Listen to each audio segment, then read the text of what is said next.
우리 마지막에 40절에 있었던 지극히 작은 자 하나에게 라는 제목으로 말씀을 나누겠습니다.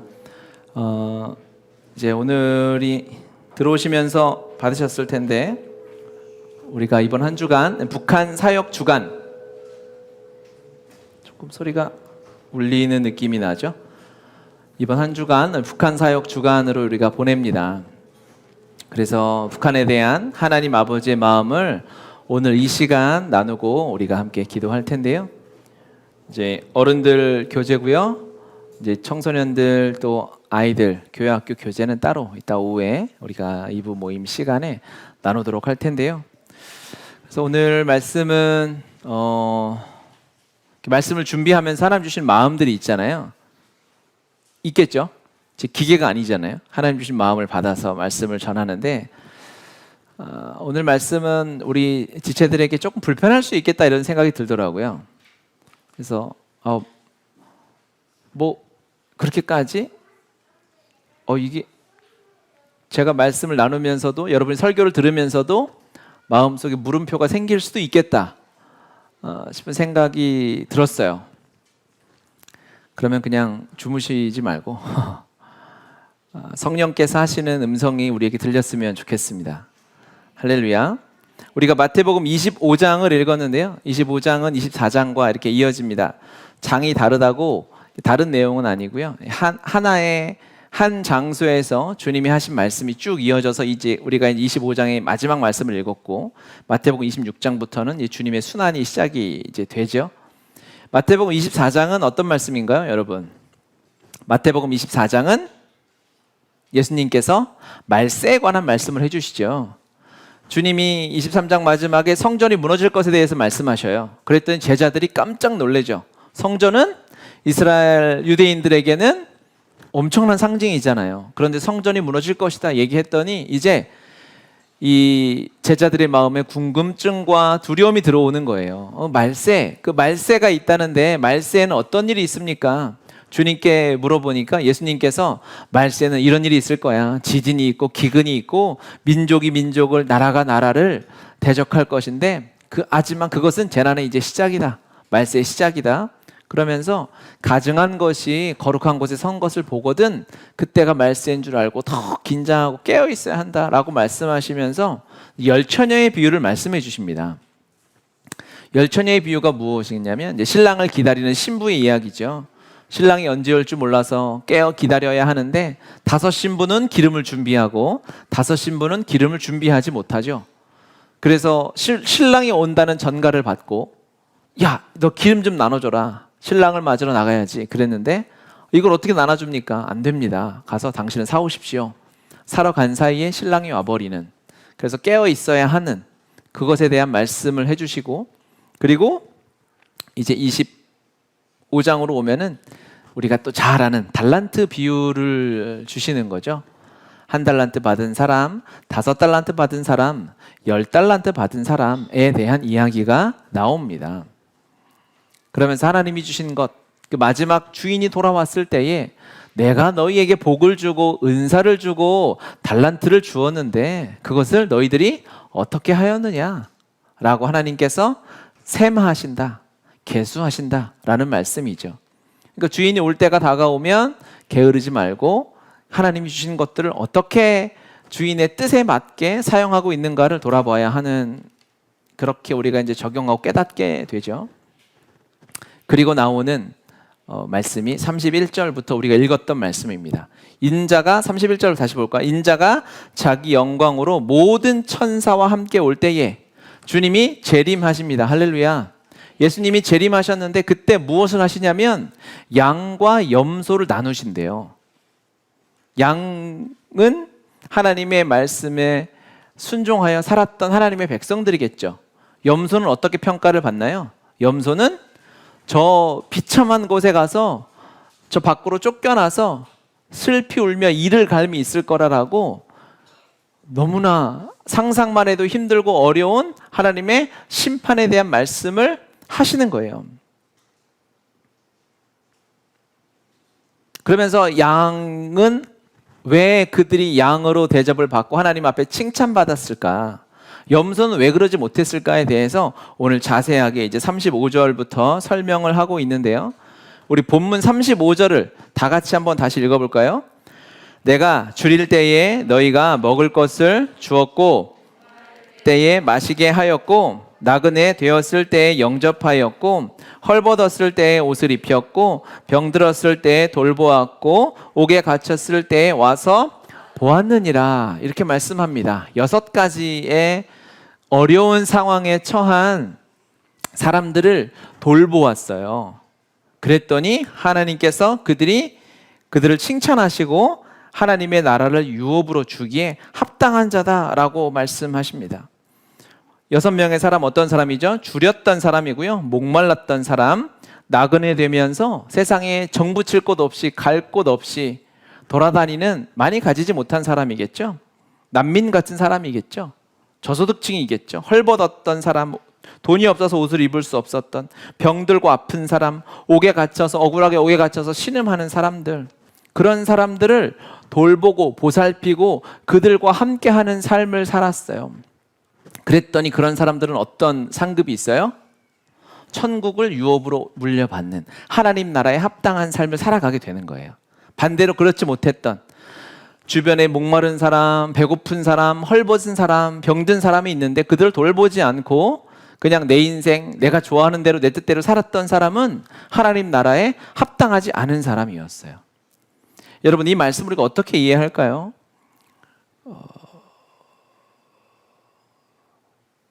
이 세상에서 헐벗은 사람, 없는 사람, 불쌍한 사람들하고 함께 사는 것이 되게 수고로운 일이잖아요. 그렇죠? 고생하는 일이죠. 그렇게 봉사하고 헌신하며 살아가는 사람들이 세상에 있습니다. 있어요? 그러면 그래, 너희들은 이 세상에서 봉사하고 없는 사람, 불쌍한 사람, 그들을 먹여주고 입혀주고 도와주었으니 이 세상에서는 고생했으니 나중에는 네가 천국의 큰 복을 누릴 거야 라고 하시고, 반대로 염소와 같은 사람들은 어떤 사람들이냐?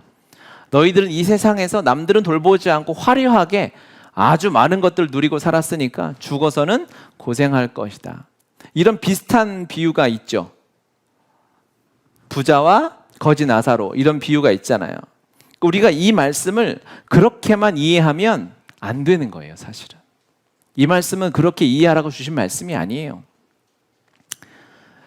이 세상에서는 죽도록 고생하고 하나님 나라에 헌신하고 거지처럼 살아야 나중에 천국에 가고, 그러니까 이 세상은 힘든 삶이죠. 지옥 같은 삶이죠. 고통스러운 삶이죠. 참고 견디는 거예요. 곧 천국이 올 테니까. 힘들고 어렵고 눈물 나고, 야 정말 세상이 너무 그지 같지만 나중에는 천국이 올 거야. 반대로 세상 사람들은 그렇게 살지 않는 것 같고, 그런데 믿는 우리가, 세상 사람들은 둘째치고 믿는 우리가 하나님의 자녀로서 예수님의 생명을 가지고 이 세상을 살아가면서 죽도록 고생하다가 나중에 천국을 바라보고 살아가느냐, 그런 관점으로만 이 말씀을 바라보면 우리가 하나님의 말씀에 대해서, 예수 그리스도에 대해서 대단한 오해를 할 수가 있다는 거예요. 이 함정에 빠지기 시작하잖아요. 그러면 이 세상에 대해서, 사회에 대해서, 하나님이 주시는 것에 대해서 왜곡할 수가 있어요. 이 말씀을 보면서 35절, 내가 줄였던 자, 목말랐던 자, 나그네 되었던, 헐벗었던 삶, 병들고 옥에 갇힌 삶, 이 삶을 누가 살았습니까? 성경에서 가장 대표적으로 이 삶을 살았던 사람이 있어요. 예로 시작해요. 예수님. 예, 감사해요. 맞췄어요. 예수님이 바로 이렇게 사셨어요. 이 땅에 오셔서 예수님이 가난하게, 그분은 부유하신 분이죠. 아플 이유가 없는 분이죠. 하지만 채찍에 맞아 아프고 고통당하셨어요. 죄가 하나도 없으신 그분이 억울하게 재판장에 끌려가고 심판대 앞에 서게 되었어요. 그리고 가난한 자들과 없는 자들과 함께 사는 삶을 택하셨어요. 주님이 사셨던 삶이 바로 35절, 36절에 있었던 삶이에요. 주님만 사셨느냐? 40절, 우리 읽었던 말씀 같이 읽어볼까요? 40절. 임금이 대답하여 이르시되 내가 진실로 너희에게 이르노니 너희가 여기 내 형제 중에 지극히 작은 자 하나에게 한 것이 곧 내게 한 것이라. 이런 6가지 고통을 당하고 있는, 어려움에 있는 사람들을 주님은 뭐라고 표현하셨죠? 내 형제다라고 하셨어요. 주님의 형제 자매들은 지금 어디에 살고 있느냐? 바로 세상으로 치면 저 밑바닥에 살고 있는 거예요. 힘들고 어렵고 박해받고 눈물 흘리며 배고픔 가운데 살고 있는 사람들이 누구냐면 주님의 형제들이었어요. 하나님의 사람들, 예수님의 사람들이 이런 삶을 살았어요. 다윗도 보죠. 다윗도 그의 삶을 보면 사무엘상 22장 1절 2절 같이 한번 읽어보도록 하겠습니다. 그러므로 다윗이 그곳을 떠나 아둘람 굴로 도망하매 그의 형제와 아버지의 온 집이 듣고 그리로 내려가서 그에게 이르렀고 환난당한 모든 자와 빚진 모든 자와 마음이 원통한 자가 다 그에게로 모였고 그는 그들의 우두머리가 되었는데 그와 함께 한 자가 400명 가량이었더라. 왕으로 이미 다윗은 기름 부음을 받았어요. 쫓기는 신세였지만 그의 곁에는 다윗은 고을의 지역의 유지들과 권세자들과 함께 할 수 있었어요. 하지만 거길 택하지 않았어요. 그는 아둘람으로 향해서, 아둘람 굴에는 누가 찾아왔습니까? 환난당한 자, 빚진 자, 마음이 원통한 자, 그들의 우두머리가 되었다. 예수님의 모습이죠. 다윗이 그런 삶을 살았어요. 여러분, 주님이 곧 오시겠죠, 그렇죠? 천국을 유업으로 받는 자들 있잖아요. 그거를 오늘 본문에는 양이라고 표현했어요. 양들은 지금 어디 살고 있는 줄 아십니까? 여기 살고 있어요. 가난한 자, 못 먹는 자, 배고픈 자, 헐벗는 자, 굶주린 자, 병든 자들과 함께 살고 있는 자들, 아니 그들이 하나님의 나라 천국을 유업으로 받는 자들이에요. 거기에 주님이 계십니다. 주님의 형제 자매들이 계세요. 그러면 여러분 생각해 보십시오. 우리가 그런 사람들을 보면 어떤 거지 나사로 같은 생각이 드는 거죠. 이 세상이 힘들고 어려웠으니까 나중에 천국 가서 행복하거라. 아니요. 그것은 그 자리에서 하나님이 영광을 누리지 못한 자들이 생각하는 착각이에요. 주님이 그곳에 계시면 그곳에 기쁨이 있을까요?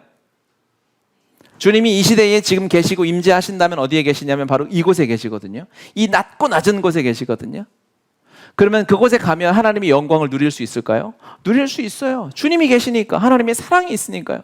거기에 놀라운 하나님의 치유와 기적이 있어요. 은혜가 있어요. 그곳에 가면 그곳에 사는 자들이 하나님의 나라를 유업으로 받는 자들이에요. 제가 한두 달 전에, 한 두세 달 전이죠, 설교 때 말씀드렸던 박누가 선교사님 이야기를 말씀드린 적이 있어요. 한국에서 의사로 사시다가, 사진 나올까요? 네, 나왔죠. 여러분 오늘은 쓸데없는 거 보지 마시고 이 인간극장을 찾아서, 또 CGN TV도 있어요. 한번 보십시오. 의사로 필리핀 아주 오지 중에 오지에 가서 그곳에서 가난한 자들의 친구가 되어서 그곳에서 의사로 병원을 세우고 학교를 세워서 살아가는데, 의사잖아요. 한국에서 의사가 지금 최고의 직업이잖아요. 얼마 전에 뉴스 난 거 보셨죠? 이과 계열에서 1등부터 15등까지 전부 의대가 차지했어요. 서울대 컴퓨터공학과가 15위에서 밀렸어요. 지방의 의대까지가, 국립의대가 1등부터 15등까지 의사예요. 의사인데 많은 부와 명예를 가질 수 있음에도 불구하고 하나님의 마음을 따라서 주님이 계신 그곳에서 주님을 대신하여 살았어요. 그곳에서 어떻게 살았느냐? 이들과 똑같이 병들고 아프고 헐벗고 굶주렸어요.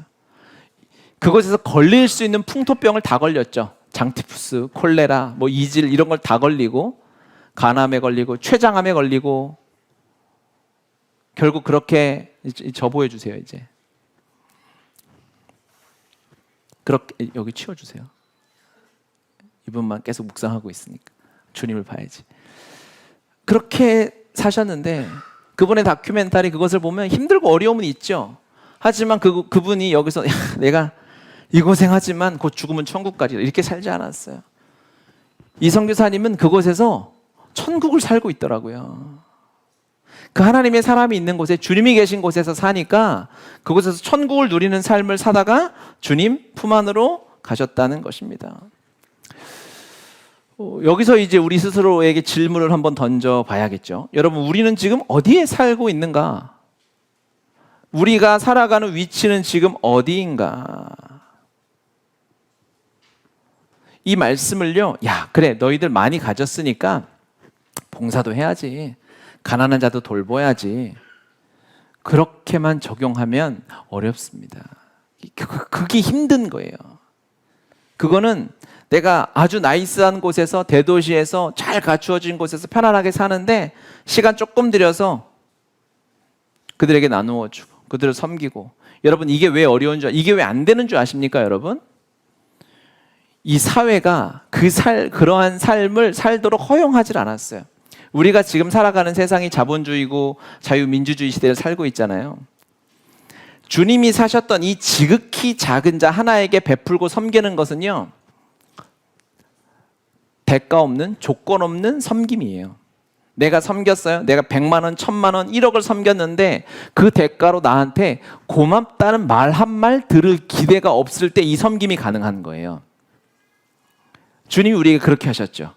주님이 완전한 십자가 사랑으로 당신의 하나밖에 없는 아들 예수 그리스도를 가장 비참하게 우리의 생명을 위해 허락하셨어요. 그리고 주님이 우리에게 무엇을 기대하셨을까요?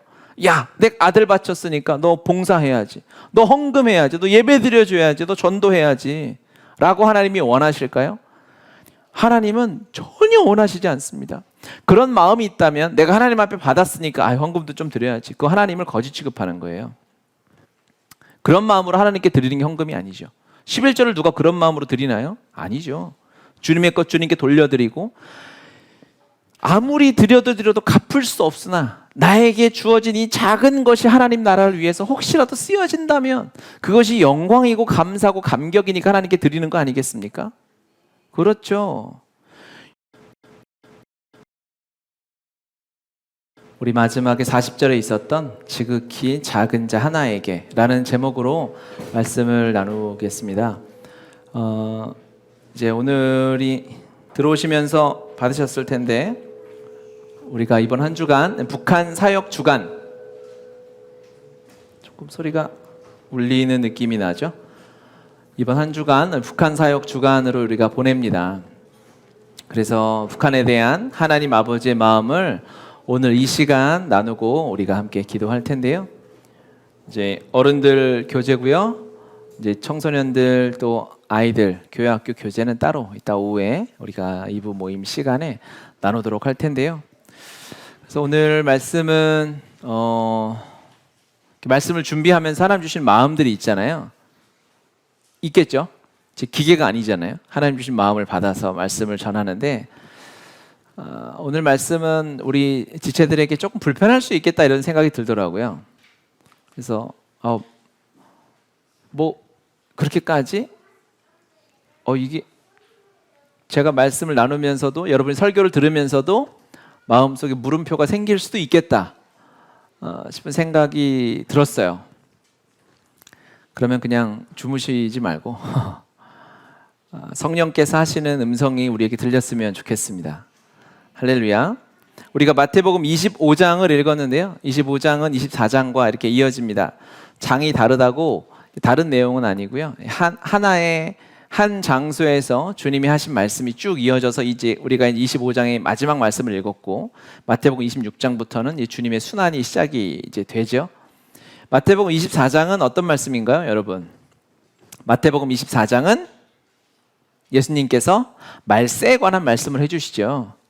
주님이 23장 마지막에 성전이 무너질 것에 대해서 말씀하셔요. 그랬더니 제자들이 깜짝 놀라죠. 성전은 이스라엘 유대인들에게는 엄청난 상징이잖아요. 그런데 성전이 무너질 것이다 얘기했더니 이제 이 제자들의 마음에 궁금증과 두려움이 들어오는 거예요. 말세, 그 말세가 있다는데 말세에는 어떤 일이 있습니까? 주님께 물어보니까 예수님께서 말세는 이런 일이 있을 거야. 지진이 있고 기근이 있고 민족이 민족을, 나라가 나라를 대적할 것인데 하지만 그것은 재난의 이제 시작이다. 말세의 시작이다. 그러면서 가증한 것이 거룩한 곳에 선 것을 보거든 그때가 말세인 줄 알고 더 긴장하고 깨어 있어야 한다라고 말씀하시면서 열처녀의 비유를 말씀해 주십니다. 열처녀의 비유가 무엇이냐면 이제 신랑을 기다리는 신부의 이야기죠. 신랑이 언제 올 줄 몰라서 깨어 기다려야 하는데 다섯 신부는 기름을 준비하고 다섯 신부는 기름을 준비하지 못하죠. 그래서 신랑이 온다는 전가를 받고 야, 너 기름 좀 나눠줘라. 신랑을 맞으러 나가야지. 그랬는데 이걸 어떻게 나눠줍니까? 안 됩니다. 가서 당신은 사오십시오. 사러 간 사이에 신랑이 와버리는, 그래서 깨어 있어야 하는 그것에 대한 말씀을 해주시고, 그리고 이제 25장으로 오면은 우리가 또 잘 아는 달란트 비유를 주시는 거죠. 1달란트 받은 사람, 5달란트 받은 사람, 10달란트 받은 사람에 대한 이야기가 나옵니다. 그러면서 하나님이 주신 것, 그 마지막 주인이 돌아왔을 때에 내가 너희에게 복을 주고 은사를 주고 달란트를 주었는데 그것을 너희들이 어떻게 하였느냐 라고 하나님께서 셈하신다, 계수하신다 라는 말씀이죠. 그러니까 주인이 올 때가 다가오면 게으르지 말고 하나님이 주신 것들을 어떻게 주인의 뜻에 맞게 사용하고 있는가를 돌아봐야 하는, 그렇게 우리가 이제 적용하고 깨닫게 되죠. 그리고 나오는 말씀이 31절부터 우리가 읽었던 말씀입니다. 인자가 31절을 다시 볼까요? 인자가 자기 영광으로 모든 천사와 함께 올 때에 주님이 재림하십니다. 할렐루야. 예수님이 재림하셨는데 그때 무엇을 하시냐면 양과 염소를 나누신대요. 양은 하나님의 말씀에 순종하여 살았던 하나님의 백성들이겠죠.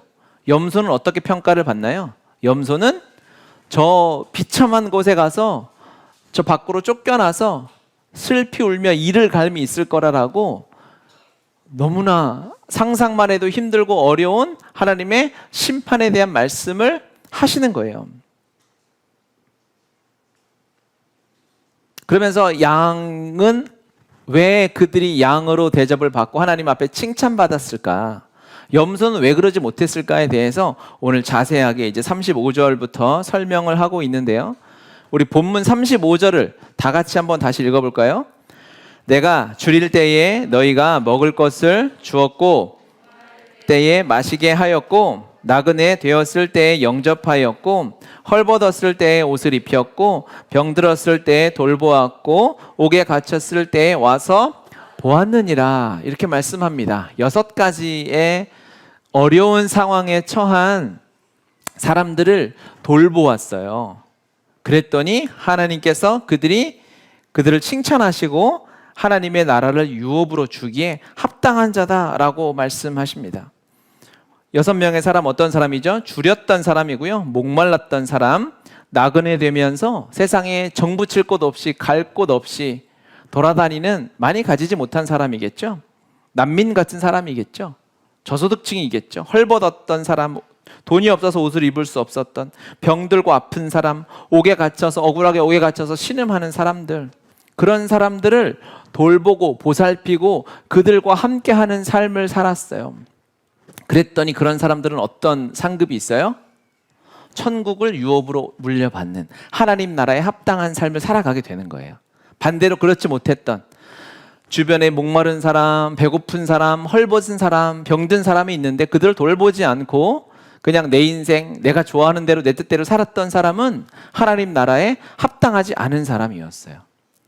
여러분, 이 말씀을 우리가 어떻게 이해할까요?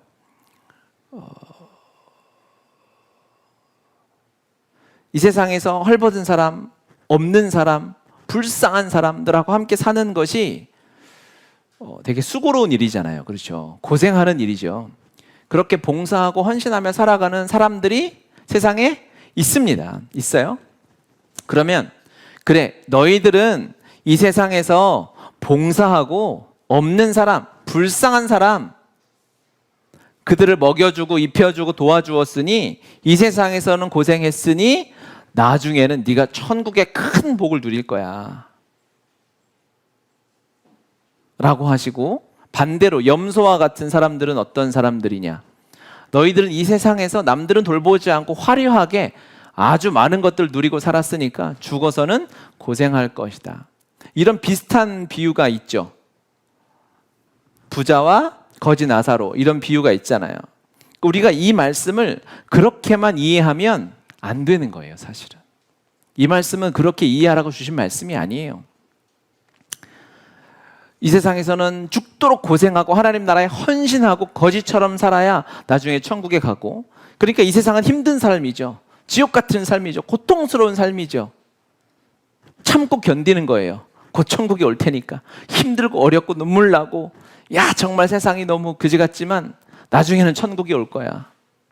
반대로 세상 사람들은 그렇게 살지 않는 것 같고, 그런데 믿는 우리가, 세상 사람들은 둘째치고 믿는 우리가 하나님의 자녀로서 예수님의 생명을 가지고 이 세상을 살아가면서 죽도록 고생하다가 나중에 천국을 바라보고 살아가느냐, 그런 관점으로만 이 말씀을 바라보면 우리가 하나님의 말씀에 대해서, 예수 그리스도에 대해서 대단한 오해를 할 수가 있다는 거예요. 이 함정에 빠지기 시작하잖아요. 그러면 이 세상에 대해서, 사회에 대해서, 하나님이 주시는 것에 대해서 왜곡할 수가 있어요. 이 말씀을 보면서 35절, 내가 줄였던 자, 목말랐던 자, 나그네 되었던, 헐벗었던 삶, 병들고 옥에 갇힌 삶, 이 삶을 누가 살았습니까? 성경에서 가장 대표적으로 이 삶을 살았던 사람이 있어요. 예로 시작해요. 예수님. 예, 감사해, 맞췄어요. 예수님이 바로 이렇게 사셨어요. 이 땅에 오셔서 예수님이 가난하게, 그분은 부유하신 분이죠. 아플 이유가 없는 분이죠. 하지만 채찍에 맞아 아프고 고통당하셨어요. 죄가 하나도 없으신 그분이 억울하게 재판장에 끌려가고 심판대 앞에 서게 되었어요. 그리고 가난한 자들과 없는 자들과 함께 사는 삶을 택하셨어요. 주님이 사셨던 삶이 바로 35절, 36절에 있었던 삶이에요. 주님만 사셨느냐? 40절, 우리 읽었던 말씀 같이 읽어볼까요? 40절. 임금이 대답하여 이르시되 내가 진실로 너희에게 이르노니 너희가 여기 내 형제 중에 지극히 작은 자 하나에게 한 것이 곧 내게 한 것이라. 이런 6가지 고통을 당하고 있는, 어려움이 있는 사람들을 주님은 뭐라고 표현하셨죠? 내 형제다라고 하셨어요. 주님의 형제 자매들은 지금 어디에 살고 있느냐? 바로 세상으로 치면 저 밑바닥에 살고 있는 거예요. 힘들고 어렵고 박해받고 눈물 흘리며 배고픔 가운데 살고 있는 사람들이 누구냐면 주님의 형제들이었어요. 하나님의 사람들, 예수님의 사람들이 이런 삶을 살았어요. 다윗도 보죠. 다윗도 그의 삶을 보면 사무엘상 22장 1절 2절 같이 한번 읽어보도록 하겠습니다. 그러므로 다윗이 그곳을 떠나 아둘람 굴로 도망하매 그의 형제와 아버지의 온 집이 듣고 그리로 내려가서 그에게 이르렀고 환난당한 모든 자와 빚진 모든 자와 마음이 원통한 자가 다 그에게로 모였고 그는 그들의 우두머리가 되었는데 그와 함께 한 자가 400명 가량이었더라. 왕으로 이미 다윗은 기름 부음을 받았어요. 쫓기는 신세였지만 그의 곁에는 다윗은 고을의 지역의 유지들과 권세자들과 함께 할 수 있었어요. 하지만 거길 택하지 않았어요. 그는 아둘람으로 향해서, 아둘람 굴에는 누가 찾아왔습니까? 환난당한 자, 빚진 자, 마음이 원통한 자, 그들의 우두머리가 되었다. 예수님의 모습이죠. 다윗이 그런 삶을 살았어요. 여러분, 주님이 곧 오시겠죠, 그렇죠? 천국을 유업으로 받는 자들 있잖아요. 그것을 오늘 본문에는 양이라고 표현했어요. 양들은 지금 어디 살고 있는 줄 아십니까? 여기 살고 있어요. 가난한 자, 못 먹는 자, 배고픈 자, 헐벗는 자, 굶주린 자, 병든 자들과 함께 살고 있는 자들, 아니 그들이 하나님의 나라 천국을 유업으로 받는 자들이에요. 거기에 주님이 계십니다. 주님의 형제 자매들이 계세요. 그러면 여러분 생각해 보십시오. 우리가 그런 사람들을 보면 어떤 거지 나사로 같은 생각이 드는 거죠. 이 세상에서 힘들고 어려웠으니까 나중에 천국 가서 행복하거라. 아니요. 그것은 그 자리에서 하나님이 영광을 누리지 못한 자들이 생각하는 착각이에요. 주님이 그곳에 계시면 그곳에 기쁨이 있을까요? 주님이 이 시대에 지금 계시고 임재하신다면 어디에 계시냐면 바로 이곳에 계시거든요. 이 낮고 낮은 곳에 계시거든요. 그러면 그곳에 가면 하나님의 영광을 누릴 수 있을까요? 누릴 수 있어요. 주님이 계시니까, 하나님의 사랑이 있으니까요. 거기에 놀라운 하나님의 치유와 기적이 있어요. 은혜가 있어요. 그곳에 가면 그곳에 사는 자들이 하나님의 나라를 유업으로 받는 자들이에요. 제가 한두 달 전에, 한 두세 달 전이죠, 설교 때 말씀드렸던 박누가 선교사님 이야기를 말씀드린 적이 있어요. 한국에서 의사로 사시다가, 사진 나올까요? 네, 나왔죠. 여러분 오늘은 쓸데없는 거 보지 마시고 이 인간극장을 찾아서, 또 CGN TV도 있어요. 한번 보십시오. 의사로 필리핀 아주 오지 중에 오지에 가서 그곳에서 가난한 자들의 친구가 되어서 그곳에서 의사로 병원을 세우고 학교를 세워서 살아가는데, 의사잖아요. 한국에서 의사가 지금 최고의 직업이잖아요. 얼마 전에 뉴스 난 거 보셨죠? 이과 계열에서 1등부터 15등까지 전부 의대가 차지했어요. 서울대 컴퓨터공학과가 15위에서 밀렸어요.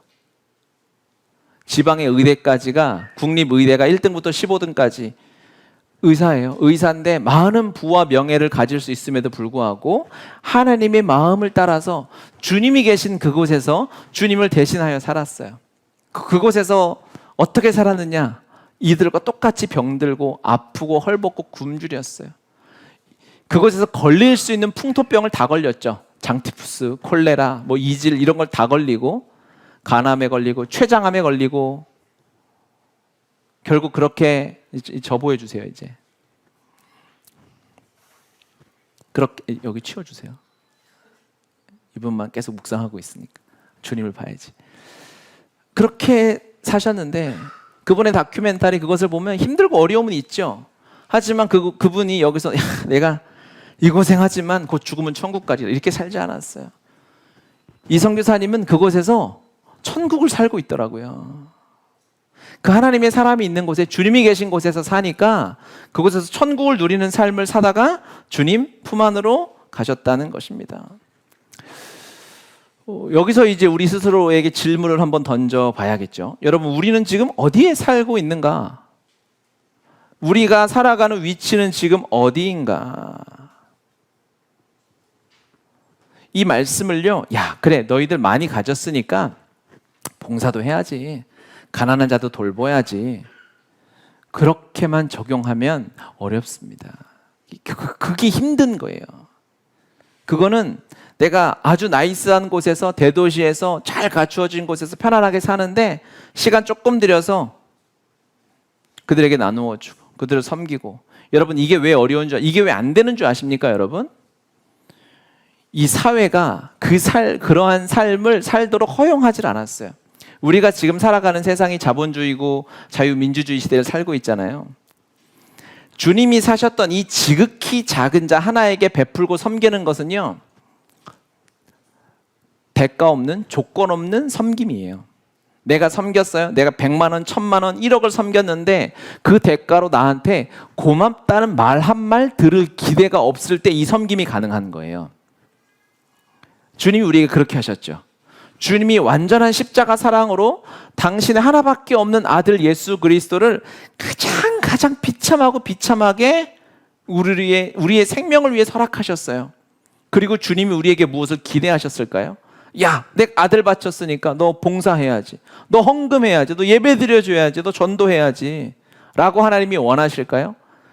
하나님은 전혀 원하시지 않습니다. 그런 마음이 있다면, 내가 하나님 앞에 받았으니까 헌금도 좀 드려야지, 그 하나님을 거짓 취급하는 거예요. 그런 마음으로 하나님께 드리는 게 헌금이 아니죠.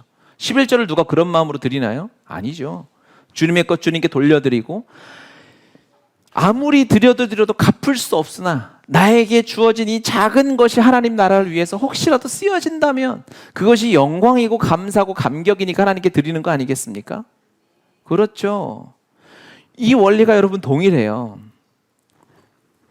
우리가 남을 돕고 섬긴다고 하는 것, 그리스도인으로서 이러한 삶을 산다는 것은 적당히 봉사하고 그것 때문에 박수받고 격려받고 돌아올 것을 기대하느냐? 그렇지 않은 것입니다. 이 세상은 거래하는 세상이죠. 정치가 뭡니까? 외교가 뭡니까? 내가 하나를 좀 하나를 받는 거죠. 이 세상의 거래라는 것이, 정치라는 것이, 무역이라는 것이 그런 거잖아요. 최소한 내가 그러면 하나 주고 하나를 못 받으면 두 개를 주고 하나라도 받아야 되는 거잖아요. 하나님 나라의 원리는 그게 전혀 아니에요.